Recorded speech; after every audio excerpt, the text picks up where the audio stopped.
नमस्कार, स्वागत है आपका प्राइम न्यूज पर। मैं हूं आपके साथ मेघना सचदेवा। रुख करते हैं खबरों का। मुख्यमंत्री त्रिवेंद्र सिंह रावत कल राज्य के सभी 105 डिग्री कॉलेजेस और 5 विश्वविद्यालयों को वाईफाई से जोड़ने की शुरुआत करेंगे। इस कार्यक्रम में डोईवाला के राजकीय महाविद्यालय में यह कार्यक्रम होने वाला है, जिसकी तैयारियों में प्रशासन जुटा हुआ है। वहीं सरकार की इस पहल का छात्र छात्राओं ने स्वागत किया, तो कॉलेज के स्टाफ ने भी इस योजना को छात्र छात्राओं के लिए बेहद फायदेमंद बताते हुए शासन प्रशासन का आभार जाहिर किया है। तो राज्य के 105 डिग्री कॉलेजेस को वाईफाई की सुविधा मिलने वाली है। 5 विश्वविद्यालयों को भी वाईफाई से जोड़ा जाएगा। सीएम रावत वाईफाई से जोड़ने की शुरुआत करने वाले हैं। उच्च शिक्षा मंत्री धन सिंह रावत भी शिरकत करेंगे इस कार्यक्रम में। डोईवाला के शहीद दुर्गा मल राजकीय विद्यालय में होने वाले इस कार्यक्रम में आपको बता दें कि कई लोग शामिल होने वाले हैं।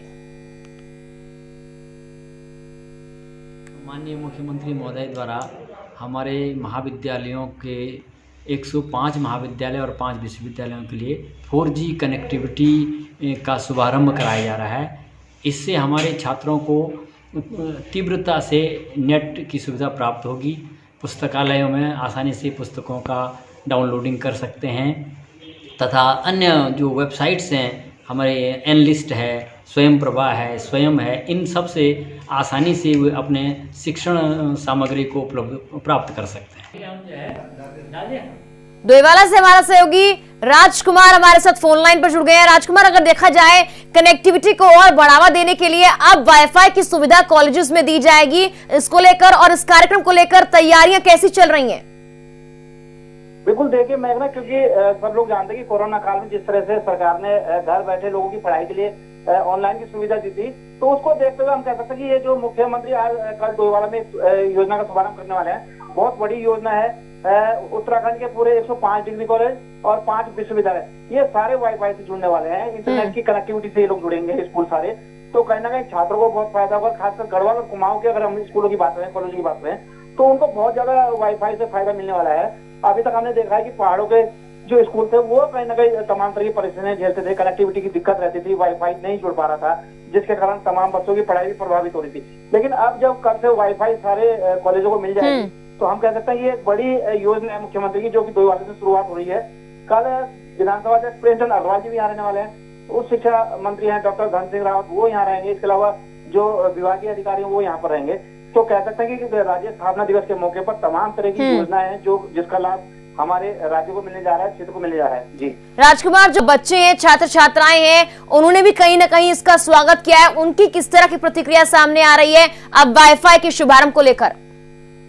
बिल्कुल, देखिए कॉलेज की अगर हम छात्र छात्राओं की बात करूं तो वो बहुत ज्यादा उत्साहित इस योजना को लेकर है, क्योंकि कॉलेज के अंदर जब उनको फ्री वाईफाई मिलेगा तो जाहिर सी बात है उनकी तमाम तरह की पढ़ाई होती है जो डाउनलोड करनी होती है, तमाम तरह के उनके अपने पढ़ाई से संबंधित जो है विषय होते हैं जो कि इंटरनेट के माध्यम से पढ़ाई की जाती है। तो कहीं ना कहीं कॉलेज के अंदर जब वाईफाई फ्री मिलेगा तो बहुत ज्यादा फायदा छात्रों को होने वाला है। डोईवाला के छात्र छात्रों में इसलिए उत्साह है क्योंकि डोईवाला सीएम साहब की विधानसभा है और शुरुआत डोईवाला से की जाएगी, तो बहुत ज्यादा उत्साह क्षेत्र के लोगों में भी है। और क्योंकि पूरे राज्यों को जोड़ा जा रहा है वाईफाई से, तो हर जगह से हम जो सूचना मिलेगी बहुत ज्यादा उत्साहित स्कूल के बच्चे हैं, चाहे वो चमोली गढ़वाल के हों जो कि दूरस्थ इलाका है, इसके अलावा कुमाऊं के तमाम कॉलेज हो या फिर टेरी गढ़वाल के कॉलेज हो, तो सबको बहुत ज्यादा फायदा मिलने वाला है। और दूर दराज के क्षेत्रों में जब वाईफाई शुरू हो जाएगा तो कॉलेज के जो वो बच्चे जो कि आज तक इंटरनेट से काफी दूर थे, तो उनको कहीं ना कहीं फायदा मिलेगा। जी बिल्कुल राजकुमार, धन्यवाद पूरी जानकारी हम तक पहुंचाने के लिए। तो सीएम रावत वाईफाई से जोड़ने की शुरुआत करने वाले हैं और कल कार्यक्रम होगा जहां पर तमाम मंत्री लोग भी शिरकत करने वाले हैं। आपको बता दें कि जो छात्र छात्राएं हैं उन्होंने भी इस कदम का स्वागत किया। उनके लिए और बेहतर सुविधाएं अब वाईफाई के जरिए होने वाली हैं।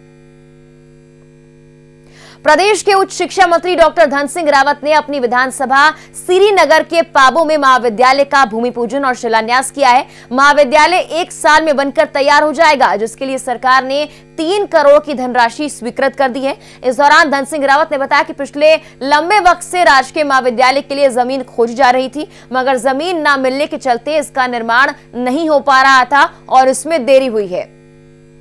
धन सिंह रावत ने भूमि पूजन किया है। आपको बता दें कि 1 साल में बनकर ये महाविद्यालय तैयार हो जाएगा। पाबो को महाविद्यालय की सौगात जिसकी शुरुआत हो चुकी है, भूमि पूजन हो चुका है और 1 साल में कहा जा रहा है कि महाविद्यालय बनकर तैयार हो जाएगा। पिछले काफी वक्त से जमीन की तलाश की जा रही थी, लेकिन जमीन नहीं मिल पा रही थी, ऐसे में देरी भी हो रही थी, लेकिन अब पाबो को जल्द ही महाविद्यालय की सौगात मिलने वाली है। धन सिंह रावत ने भूमि पूजन कर दिया है। तमाम बड़े अधिकारी और मंत्री भी उनके साथ वहां पर शामिल रहे। लगभग 67 सालों से पूरे पाबो क्षेत्र की डिमांड थी कि यहाँ पे एक महाविद्यालय खोला जाए। मैं अपने मुख्यमंत्री जी का बहुत आभार व्यक्त करना चाहता हूँ कि उनके कर कमलों के द्वारा आज 3 करोड़ रुपए की लागत से हम इस महाविद्यालय का भूमि पूजन और शिलान्यास किया है। 3 करोड़ रुपए की लागत से यहाँ पे बच्चों के लिए हॉस्टल बनेगा और 1 करोड़ रुपए की लागत से यहाँ पे स्टेडियम बनेगा। ये तीनों काम जो है इकट्ठे होंगे और पहले कॉलेज बनेगा, फिर हॉस्टल बनेगा और फिर स्टेडियम बनेगा। तो जल्द ही पाबो को महाविद्यालय की सौगात मिलने वाली है। 3 करोड़ की लागत से, जैसा कि आपने सुना, कि ये महाविद्यालय बनकर तैयार हो रहा है और यहाँ पर तमाम तरह की सुविधाएं भी छात्र छात्राओं को दी जाएंगी। स्टेडियम से लेकर हॉस्टल की सुविधा भी यहाँ पर छात्र छात्राओं को दी जाएगी। और पिछले काफी वक्त से पाबो के जो लोग हैं वो महाविद्यालय की मांग कर रहे थे। ऐसे में अब उनके लिए बड़ी सौगात आने वाली है। 1 साल में कहा जा रहा है कि ये महाविद्यालय बनकर तैयार हो जाएगा। ऐसे में यहाँ के छात्र छात्राओं को बाहर नहीं जाना पड़ेगा और यहाँ पर ही उन्हें पढ़ाई के लिए और बेहतर सुविधाएं और व्यवस्थाएं मिल पाएंगी, जिसकी शुरुआत लगभग हो चुकी है। भूमि पूजन हो चुका है। जमीन पिछले काफी वक्त से तलाशी जा रही थी, हालांकि जमीन न मिलने को लेकर देरी भी हुई है महाविद्यालय के बनने में और अब 1 साल में कहा जा रहा है कि भूमि पूजन के बाद महाविद्यालय बनकर तैयार हो जाएगा। अब खबर रुद्रपुर से है, जहां पर नगर निगम की बैठक शुरू हो चुकी है। विकास को लेकर चर्चा यहां पर हो रही है। मुख्य नगर अधिकारी बैठक में मौजूद है। किच्छा विधायक, मेयर समेत सभी पार्षद भी यहां पर मौजूद हैं। नगर निगम की बैठक शुरू हो चुकी है। रुद्रपुर से बड़ी जानकारी आपको दे रहे हैं। विकास को लेकर यहां पर चर्चा की जा रही है। तमाम मुद्दों को लेकर बातचीत जारी है। मुख्य नगर अधिकारी बैठक में मौजूद हैं। साथ ही साथ आपको बता दें, किच्छा विधायक, मेयर समेत सभी पार्षद भी यहां पर मौजूद हैं। रुद्रपुर से बड़ी जानकारी, नगर निगम की बैठक शुरू हो चुकी है। विकास को लेकर यहां पर चर्चा हो रही है। तमाम विकास कार्यों को लेकर बातचीत जारी है। मुख्य नगर अधिकारी बैठक में मौजूद हैं। किच्छा विधायक, मेयर समेत सभी पार्षद भी यहां पर मौजूद हैं। रुद्रपुर से बड़ी खबर, नगर निगम की बैठक शुरू हो चुकी है। ये बैठक जारी है और खासकर विकास के मुद्दों को लेकर यहां पर चर्चा की जा रही है। मुख्य नगर अधिकारी बैठक में मौजूद हैं। हालांकि देखने वाली बात होगी कौन सी बड़ी बातें इस बैठक के बाद सामने निकल कर आती हैं। विकास को लेकर किस तरह से आगे और योजनाएं बनाई जाती हैं और किन पर काम किया जाता है। नगर निगम की बैठक शुरू हो चुकी है। तमाम अधिकारी यहां पर मौजूद हैं। विकास को लेकर खासकर यहां पर चर्चा हो रही है। मुख्य नगर अधिकारी बैठक में मौजूद हैं। किच्छा विधायक, मेयर और सभी पार्षद भी इस बैठक में मौजूद हैं। रुद्रपुर से बड़ी जानकारी, नगर निगम की बैठक की शुरुआत हो चुकी है। विकास को लेकर यहां पर चर्चा हो रही है। विकास कार्यों को लेकर बातचीत हो रही है। कौन सी बड़ी बातें यहां पर निकलकर सामने आने वाली हैं, देखने वाली बात है। और बैठक अब जारी है। हमारे सहयोगी शायद फोन लाइन पर जुड़ गए, उनसे जानकारी लेते हैं। शायद नगर निगम की बैठक जारी है और तमाम बड़े अधिकारी यहां पर मौजूद है। खासकर विकास को लेकर यहां पर चर्चा की जा रही है। कौन सी बड़ी बातें आज इस बैठक से निकलकर सामने आ सकती हैं? मैं बताऊंगा कि आज नगर निगम की बोर्ड बैठक हो रही है। यहाँ पे किच्छा विधायक राज शुक्ला ही मौजूद है। नगर निगम के जो मेयर हैं रामपाल सिंह जी वो मौजूद है और मुख्य नगर जो अधिकारी हैं रिंकू बिष्ट वो मौजूद है और साथ ही रुद्रपुर के जितने भी पार्षद है वो सब लोग मौजूद हैं और सब लोग अपना प्रस्ताव लगा रहे हैं। और जो वार्ड के अंदर काम को लेकर समस्या आ रही थी उससे भी बात चल रही है और कितने बजट है जो पास करने कई लोगों की समस्या है कि हमारे वार्ड में कूड़ा नहीं उठाया जा रहा है। कई लोगों की समस्या है कि हमारे वार्ड में काफी समय से रोड पड़ना था, रोड नहीं पड़ पा रहा है, गाड़ियां खरीदनी है कूड़ा उठाने के लिए। इसी को लेकर इन लोगों की चर्चा चल रही है और कई प्रस्ताव ऐसे हैं जिससे आज मोहर भी लगाई जाएगी।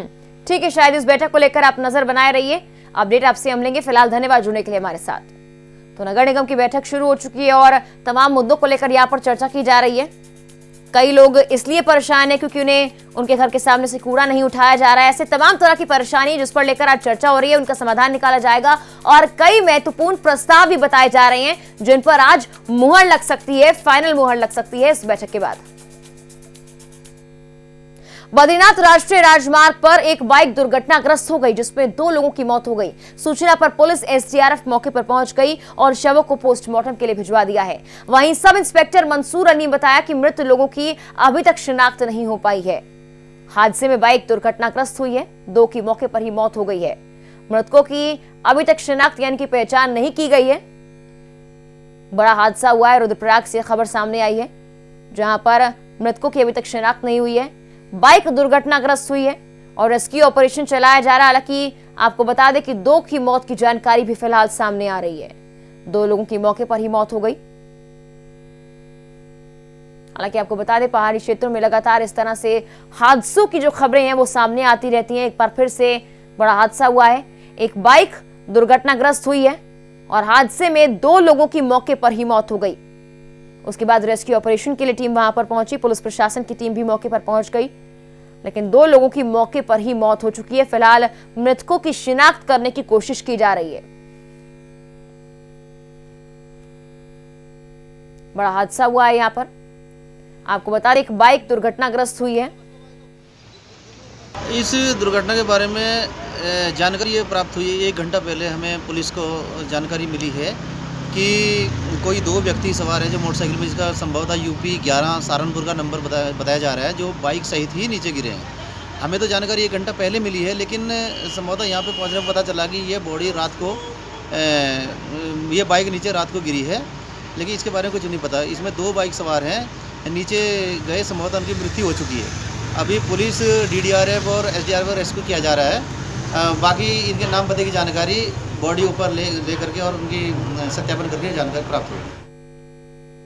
मसूरी नगर पालिका परिषद के 13 में से 8 सभासदों ने पालिका अध्यक्ष अनुज गुप्ता के 2 साल के कार्यकाल में कई भ्रष्टाचार और अनियमितताएं के आरोप लगाए। इन्होंने पालिका अध्यक्ष अनुज गुप्ता की वित्तीय पावर सीज कर बर्खास्त करने की मांग की और कहा कि पालिका अध्यक्ष अनुज गुप्ता के द्वारा किए गए भ्रष्टाचार और वित्तीय अनियमितताओं को लेकर उच्च न्यायालय का दरवाजा भी खटखटाएंगे। तो पालिका अध्यक्ष पर भ्रष्टाचार के आरोप सभासदों ने लगाए हैं और अनुज गुप्ता को बर्खास्त करने की मांग भी की है। बाईपास करते हुए इसका मतलब फिर नहीं किया जाएगा। अपने नगर पालिका के अध्यक्ष अनुज गुप्ता के ऊपर आरोप लगाए हैं, क्योंकि उनके द्वारा पिछले 2 वर्षों में बहुत सारी अनियमितताएं की गई हैं और उन्हीं अनियमितताओं को लेकर, जिसमें वित्तीय अनियमितताएं भी हैं और दूसरे तरह की अनियमितताएं भी हैं, उनको लेकर हम 8 सभासदों ने यहाँ एक शिकायती पत्र DM साहब को दिया था, आयुक्त को दिया था और मुख्यमंत्री जी को भी दिया था। तो उसको लेकर जो हमारे गढ़वाल आयुक्त हैं, कमिश्नर साहब, बहुत सीरियस हैं और उन्होंने पहले जांच SDM साहब को भेजी थी। SDM साहब ने पूरी जांच की, जिसमें कि हम सबके बयान भी लिए गए कि क्या क्या अनियमितताएं हुई हैं। उसको लेकर अब आयुक्त महोदय का भी एक यहाँ पर पत्र आया है कि उसमें वो जांच जल्द से जल्द उनके पास भेजी जाए SDM महोदय की, और वो भी इस मामले में बहुत गंभीर हैं और वो गंभीरता से ले रहे हैं कि ये जो अनियमितताएं की गई हैं, क्योंकि ये पिछले 2 वर्षों से सारे ही तकरीबन गलत काम करते आ रहे हैं और सभासदों का एक तरह से बेवकूफ़ बनाते आ रहे हैं, क्योंकि ये प्रोसीडिंग में लिखते कुछ हैं, बोलते हम कुछ हैं, वो लिखते कुछ हैं और जो एग्रीमेंट होते हैं उसमें और कुछ लिख दिया जाता है। इस तरह से हम नहीं चाहते कि हमारी बोर्ड बदनाम हो और हम लोग बदनाम हो, इसलिए हम चाह रहे हैं कि जो गलत कर रहा है उसको सज़ा मिले। तो मैं माननीय मुख्यमंत्री जी का और कमिश्नर साहब का धन्यवाद करना चाहूँगा कि इतनी जल्दी उन्होंने इस पर कार्रवाई करते हुए ये जांच यहाँ भेजी है।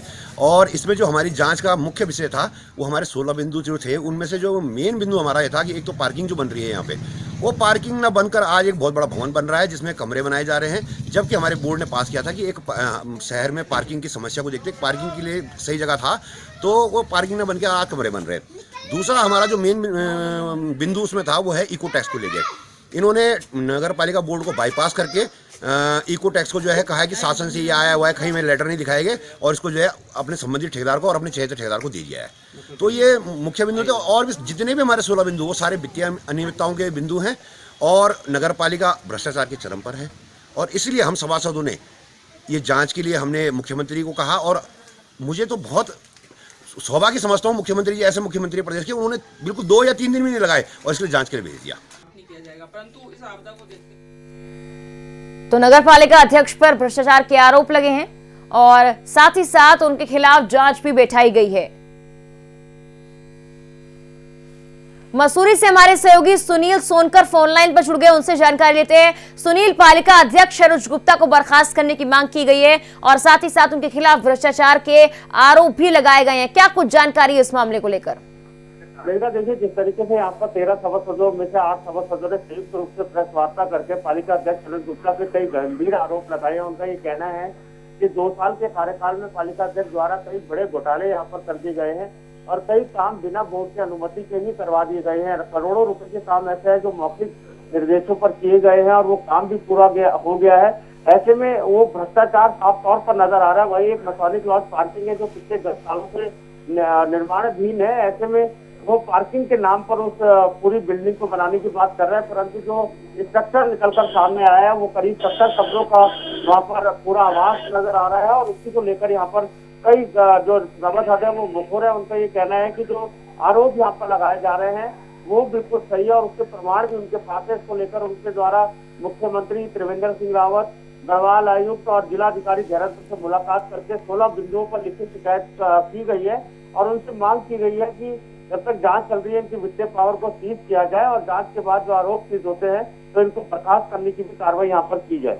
सुनील, जिस तरह से अनुज गुप्ता के खिलाफ तमाम तरह के आरोप लगाए गए हैं, उनके खिलाफ जांच बैठा दी गई है, जांच कहां तक पहुंची है, जांच में क्या कुछ निकलकर सामने आया है? देखिए, क्योंकि जांच में अभी एसडीएम मसूरी द्वारा 8 सभासदों के यहाँ पर बयान हुए हैं और जो अधिशासी अधिकारी है जितनी भी उन्होंने शिकायतें यहाँ पर जिन जिन काम को लेकर करी है उसकी पत्रावली तलब कर ली गई है। और ऐसे में चूंकि आयुक्त गढ़वाल खुद इसकी जांच कर रहे हैं तो ये देखा जा रहा है कि जल्द इसका रिजल्ट आएगा और जो भी जांच, क्योंकि जांच में जिस तरीके के प्रमाण देखने को मिल रहे हैं तो उससे तो क्लियर लगता है कि बहुत बड़ा भ्रष्टाचार यहाँ पर किया गया है। जी बिल्कुल सुनील, धन्यवाद पूरी जानकारी हम तक पहुंचाने के लिए। तो पालिका अध्यक्ष अनुज गुप्ता को बर्खास्त करने की मांग की जा रही है, साथ ही साथ तमाम तरह के आरोप उन पर लगाए गए हैं, उनके खिलाफ जांच बैठा दी गई है और जांच के बाद सभी सभासदों के बयान दर्ज कर लिए गए हैं। सभासदों का यह भी कहना है कि जब तक जांच पूरी नहीं होती तब तक अनुज गुप्ता की जो वित्तीय पावर्स है उनको ले लिया जाए और जांच के बाद कार्रवाई भी की जाए। अपर पुलिस ने दिनेशपुर थाने का औचक निरीक्षण किया है। पुलिसकर्मियों से अस्त्र शस्त्र खोलने, लगाने और पुलिसकर्मियों के द्वारा अस्त्र शस्त्र को चलाने के बारे में जानकारी ली। अपर पुलिस अधीक्षक राजेश भट्ट ने थाने की संपत्ति, मालखाने, सफाई व्यवस्था का भी निरीक्षण किया है। इस दौरान उन्होंने लंबित मामलों को जल्द से जल्द निपटाने के लिए थाना अध्यक्ष को निर्देश भी दिए हैं।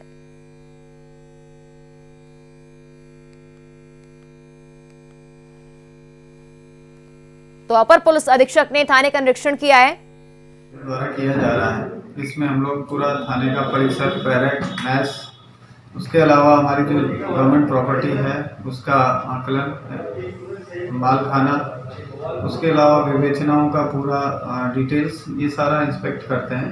तो अभी हमने परिसर, बैरक, मैस और जो असले हैं गवर्नमेंट प्रॉपर्टी उसको चेक कर लिया है। अभी बिल्डिंग जो हमारी नई बनी है लेकिन इसमें क्रैक्स वगैरह हैं, सीलन काफ़ी है, तो मेंटेनेंस की आवश्यकता है। असलों को भी मेंटेनेंस की आवश्यकता है जो रेगुलरली मेंटेन नहीं हो पा रहे हैं, इसीलिए काफ़ी असले ख़राब भी हो चुके हैं हमारे यहाँ। स्पेशली 303 जो राइफल्स हैं वो काफ़ी जीर्ण अवस्था में है और कुछ सामान जो है वो कंडम के लिए लिखा गया है। बाकी अभी जो विवेचनाओं का और मालखाने का इंस्पेक्शन किया जाएगा और थाने का रिकॉर्ड वो ठीक ठाक है, अपडेटेड है। अंबेडकर नगर जिले के टांडा कोतवाली क्षेत्र में जहां छात्राओं को एपीएल कंपनी के जरिए कोचिंग करवाकर नौकरी का झांसा देकर लाखों की ठगी का मामला सामने आया है। इन छात्राओं को नौकरी का झांसा देकर सैकड़ों छात्राओं से एडमिशन के नाम पर 15 से 20 हजार रुपए वसूल लिए गए, पर जब 3 से 4 महीने बीत गए इसके बाद भी कुछ नहीं हुआ तो इनको इस संस्थान पर शक होने लगा। जब इन छात्राओं ने अपना पैसा वापस मांगने का प्रयास किया तो इनसे टाल मटोल की गई। सेंटर संचालक फरार होने के प्रयास में था, पर मौके पर मौजूद छात्राओं ने पुलिस बुलाकर उसे फरार नहीं होने दिया। अब ये पीड़ित छात्राएं अपने साथ हुई ठगी में न्याय की गुहार लगा रही हैं।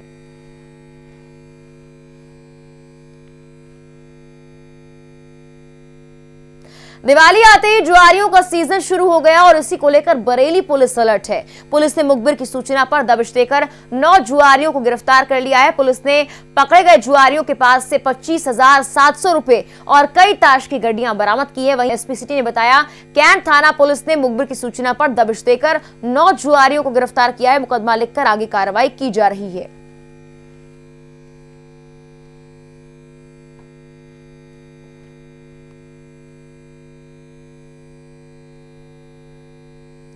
तो पुलिस को बड़ी कामयाबी मिली है। दिवाली के आते ही जुआरियों का सीजन भी शुरू हो जाता है। ऐसे में 9 जुआरियों को गिरफ्तार किया है पुलिस प्रशासन ने। मुखबिर से जानकारी मिली जिसके बाद ये बड़ी कार्रवाई की गई। इनके पास से 25,000 से ज्यादा का कैश बरामद हुआ है। साथ ही साथ ताश की कई गड्डियां बरामद हुई हैं।